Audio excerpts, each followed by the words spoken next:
The 7th annual GMTK Game Jam just happened on the 7th to the 9th of July.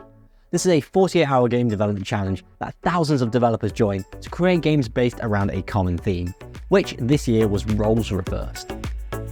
This was my 4th year participating in the jam, and the game I created was called Wizard Retreat, a block sliding puzzle game but with a unique twist. Instead of controlling which direction the block slides, you control the level. This completely changes how you approach each puzzle. If you haven't already played it yet, I highly recommend checking it out before seeing any potential spoilers in this devlog.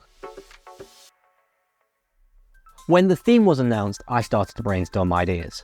For some reason, I was interested in making a block sliding puzzle, however I struggled to relate that to the theme. What roles can be reversed in a game like that? In a traditional block sliding puzzle, you pick a direction for the block to travel, and then the block will slide that way until it hits a wall. This then repeats until you've worked out the correct sequence to get the block to the finish. To flip this on its head, I decided to give the player the correct sequence at the start, however that would make a very interesting puzzle, as you could just follow the sequence directly. That led me to the idea of removing parts of the level so the sequence wouldn't immediately work. That meant the player would have to rebuild the level in order to solve the puzzle and get the block to the finish. With this idea in mind, I began working on the game mechanics. There were two main elements the game needed. First, the block sliding mechanics, and second, the level editing mechanics. I began with the block sliding mechanics. Using a tile map, I created a grid that either had free spaces represented in blue or walls represented in red. I added a green block and gave it the ability to slide until it hit a wall. This essentially is the core to traditional block sliding puzzles, however to introduce my spin on that, I needed to create a sequence for the block to follow each time it hit a wall. Next, the game needed level editing mechanics. I created a draggable object for the player to move into place, but then needed to work out how it would edit the level. Each draggable object covered a certain amount of tiles in the grid, so all it needed to do was tell the tile map to update those tiles to match the object. With these mechanics in place, I could see the game starting to form, but I had run out of time for the day, and unfortunately the game had some glaring issues. For example, multiple tiles could be placed by pressing the add button, moving the object, and pressing the add button again. That being said, I felt like this was a great start, which gave me confidence and hope the game could be fun. Kicking off the second day, I wanted to refine the gameplay. I needed to add a goal for the block to get to, show the player the sequence to get there, and resolve issues such as adding multiple tiles. I decided the best way to approach this was to begin with a static level, show the player the sequence the block would follow, and then let them edit the tiles.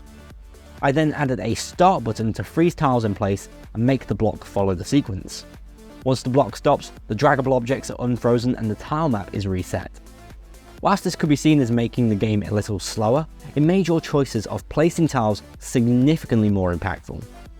At this point, I was pretty happy with the core gameplay, and I wanted to begin making levels. However, before I could do that, I needed to give the game a facelift. I needed to make some graphics. I hadn't really put much thought into what the graphics for the game could be. I had a rough idea that the block would be controlled by a wizard, so that's where I began. It took a few iterations, but eventually I landed on a wizard design that I liked, and that gave me a starting point for the rest of the graphics. With some stone blocks, wooden floors and bookcases, the game would be set in the wizard's library, and the wizard will be trying to retrieve a book with magic. Once these graphics were in place, I was then able to create menus that fit the style. This really brought together the game and made it feel consistent. To end the day, I created levels. Since there are only two types of blocks in the grid, there weren't many variations of what a level could do.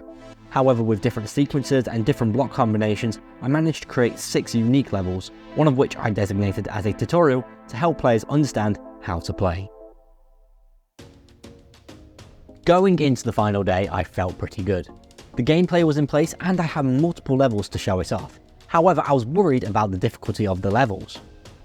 To work out how difficult the levels were, I got a couple of people to playtest the game.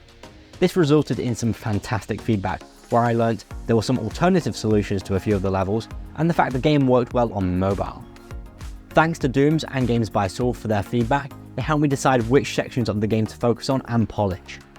The first thing I did was find some music and sound from OpenGameArt.org. This gave the game some much needed atmosphere. Then I made some minor changes to make sure the game was fully compatible with mobile. This meant adding on-screen buttons for everything, which came with the added bonus that PC players didn't have to memorize any keys. The last change I made was to give the game some graphical flair. I created idle animations for the book and the wizard, which made the game feel less static, and I created bookcase variations to make the levels feel more diverse. To finish off, I created the build, uploaded it to itch, and decorated the page to match the theme of the game, ready for the ratings. It's over a week since the jam closed, and the ratings have just been announced. I was expecting, or perhaps hoping, the game would score well on creativity and enjoyment, but not so well on presentation. The actual score I'm really pleased with. The creativity and presentation were about what I wanted, but the enjoyment was significantly better. Ranking 866th for enjoyment and 1787th overall. That might not seem like much to many people, but going back to 2020, my game ranked 4,981st, so it feels like a marked improvement. Thank you to everyone that played and rated the game. Your comments were great to read, with many people satisfying and beating the game, but some people were left dumbfounded when they couldn't get past the level. Unfortunately, there was a common issue that the game wouldn't load for many people. This seems to be rooted in the fact that I use Godot 4, which requires a shared array buffer to be enabled to play from the browser. This was enabled, but is an experimental feature on itch, and it seems that those that came to the game from the randomizer weren't able to play. A little bit more on Godot. Last year I used Godot 3 and I wasn't too keen on some elements of GD script. Those issues seem to be cleared up now in Godot 4. A major thing I noticed was a lot of the documentation and tutorials were created with Godot 3 in mind, so you have to spend a little bit of time looking up the Godot 4 equivalents. I'm sure that won't last long though, because there'll be plenty of documentation and tutorials created soon enough.